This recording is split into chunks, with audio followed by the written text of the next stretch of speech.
మునగ ఆకుని సర్వరోగ నివారణగా చెప్పుకోవచ్చండి. అప్పుడప్పుడు అయినా తింటూ ఉండాలి.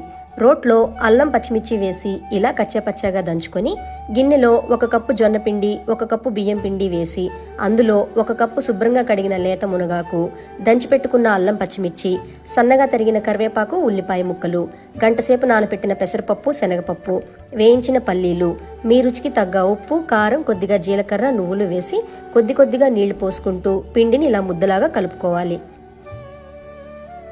ఇప్పుడు మీకు నచ్చిన సైజులో పిండి ముద్దను తీసుకొని అరిటాకు మీద కొద్దిగా నూనె రాసి పిండి ముద్దను పెట్టి ఇలా అప్పాల్లాగా చేసుకోవాలి. అరిటాకు లేని వాళ్ళు బటర్ పేపర్ మీదైనా చేసుకోవచ్చండి. ఇప్పుడు పెనం మీద కొద్దిగా నూనె అప్లై చేసి ఇలా అరిటాకుతో అప్పాలని బోర్లించుకొని కొద్దిగా నూనె వేసుకుంటూ ఒక పక్క కాలిన తర్వాత రెండో పక్కకు తిప్పుకుని ఇలా ఎర్రగా కాల్చుకుంటే సరిపోతుందండి. ఈ మునగాకు అప్పాలు చాలా అంటే చాలా రుచిగా ఉంటాయండి. మీరు మార్నింగ్ బ్రేక్ఫాస్ట్లో అయినా తినచ్చు, ఈవినింగ్ స్నాక్స్లో అయినా తినచ్చు. ఇవి 2 రోజులు నిల్వ కూడా ఉంటాయండి. ఆరోగ్యమే మహాభాగ్యం కాబట్టి ఈ మునగాకు అప్పాలని మీరు కూడా ట్రై చేసేయండి.